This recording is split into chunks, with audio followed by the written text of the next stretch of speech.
اور جس قوم کا حال یہ ہو کہ بہترین نان کلیا کون بنائے گا، اور تو نے اگر 10 کوئنٹل بنایا تو میں 12 کوئنٹل بناؤں گا، بیٹی کی شادی دھوم دھام سے کروں گا، جی بیٹے کا ولیمہ عالی شان کروں گا، منڈپے سجاؤں گا، زبردست لوگ آئیں گے اور تعریف کریں گے، کم از کم 1 مہینہ منہ کا مزہ نہ جائے، اور چڑھائے مجھے لوگ ذرا سر پہ، کیا حاجی صاحب کیا پوچھنے تھے، واہ واہ، ارے مزہ آ گیا صاحب۔ تو جس قوم کا جو منزلوں کا حال یہ ہو کہ بس کھاؤ کھلاؤ جی، 5 نان کلیے جو دبائے گا آج وہ سب سے زیادہ بہترین کیا کہوں اب میں یار۔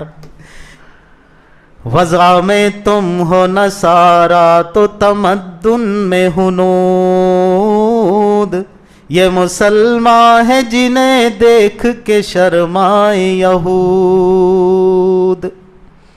نہ کوئی ٹارگٹ ہے سامنے، نہ کوئی ایمبیشن ہے، نہ کوئی مقصد حیات ہے جی، نہ کوئی سوجھ بوجھ ہے، نہ کوئی پلاننگ ہے، نہ کوئی منصوبہ ہے، ساری ترقی۔ دیکھو شادیوں میں کتنا لٹا رہی ہے امت، انہی حساب سے اگر کہا جائے جناب عالی وہ فلاں بچہ ہے یار، اس کو ایک 50,000 کے سپورٹ کی ضرورت ہے ایجوکیشن میں، ایسا کیا، ہاں میں ابا سے بات کرتا، میں چچا سے پوچھتا، میں نانی سے پوچھتا، میں دادا سے پوچھتا، پورے چل جائے گا آگے تک وہ۔ اور ہمارے ابا یار پھر وہ قبر میں چلے گئے، دادا اس سے آگے، اس سے پہلے قبر میں چلے گئے، اب تو حشر میں چلا جا۔ یہ صورتحال ہے اس قوم کی۔ شادیوں میں تو بھرمار اسراف ہو رہا ہے، اس قدر اسراف کر رہی ہے قوم۔ اب تو ایک لعنت اور چلی آ رہی ہے اورنگ آباد میں، اللہ کے واسطے اس کو روکو، روکو میرے بھائی۔ اور میری یہ بات اگر علماء اکرام سن لیں، میں ان سے درخواست کر رہا ہوں، اور میرے سر کے تاج ہے، میں ان کے قدموں کی دھول ہوں۔ حضرات علماء اکرام جو روک ہی رہے الحمدللہ، اور زیادہ ہم سب کو محنت کرنے کی ضرورت ہے۔ وہ لعنت یہ آ رہی ہے کہ اب شادی کے دن جو تماشے ہوں گے ہوں گے، ولیمہ میں جو تماشے ہونا ہے ہوں گے، اس سے پہلے حیدرآباد والوں کو بلایا جا رہا، 2-2 4-4 دن کھانے دانے چل رہے ہیں۔ اور میں کسی پر پرسنلی نہیں بول رہا ہوں میرے بھائی، اگر میرے اپنے قریبی لوگ بھی اس میں ملوث ہیں تو غلط ہیں، میرے سگے بھائی بھی ہیں تو غلط ہیں، میرے اور کسی اور قریبی رشتے میں جڑنے والے لگنے جو بھی ہوتے ہوں غلط ہیں، جو ہیں۔ اللہ نہ کرے مستقبل میں اس رویش پہ چل پڑتا ہوں، میں بھی غلط ہوں۔ آپ کا کام ہے آپ مجھے روکیں۔ وتواصوا بالحق وتواصوا بالصبر کا مطلب یہی تو ہے۔ یہ حال کر رہے ہیں ہم لوگ، اب حیدرآباد سے بلا رہے ہیں۔ کھانے والوں کو بھی معاف کرنا یار، جو جملہ آ رہا تھا نا کہ شرم نہیں آتی، میں تھوڑا اس کو ڈائلوٹ کر دیتا ہوں۔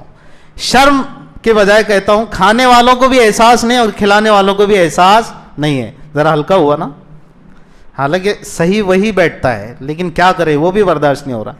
یعنی آج ایسا ہو گیا کہ بھائی جو کھلے عام شراب پی رہا ہے تو اس کو یہ بولنا پڑ رہا ہے، یہ نہیں بول سکتے اب بھائی شراب حرام ہے، اللہ کے بندے اللہ ناراض ہوتا ہے اس سے، ایسا مت کر، نہیں اس کو یہ بولنا پڑ رہا۔ کتنی پیتے اب اتنی پیتے کیا، دیکھو نا تھوڑا سا اتنے پہ آ جاؤ ابھی، ایسا یہ حال ہے۔ بھائی وہ تو ڈھکن بھر پیو تو بھی حرام، بوتل بھر چڑھا لو تو بھی حرام، لیکن کیا کریں گے، بس سدھرنا نہیں چاہتے نا ہم لوگ، اللہ ماشاء اللہ۔ اللہ کے واسطے اس کو روکنا پڑے گا، ورنہ شادیاں اورنگ آباد کی بھی بہت مہنگی ہو جائے گی، ایسی مہنگی کر رکھی ہے ہم لوگوں نے۔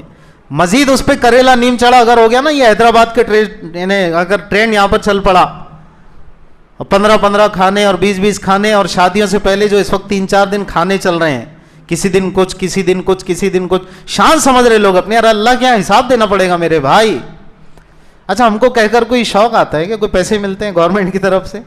ہاں جی کچھ بھی نہیں یار، الٹا دیکھا جائے تو نقصان ہو رہا نا ہمارا، منہ کا مزہ جو دوسرے لوگ لوٹ رہے ہیں ہم تو اس سے محروم ہو رہے ہیں۔ لیکن چلے گا، اگر اللہ کے لیے یہ ہے اور اللہ قبول کر لے تو جنت کے مزے کوئی چھین نہیں سکتا انشاءاللہ۔ آپ ہی کی بھلائی کے لیے کہہ رہے ہیں۔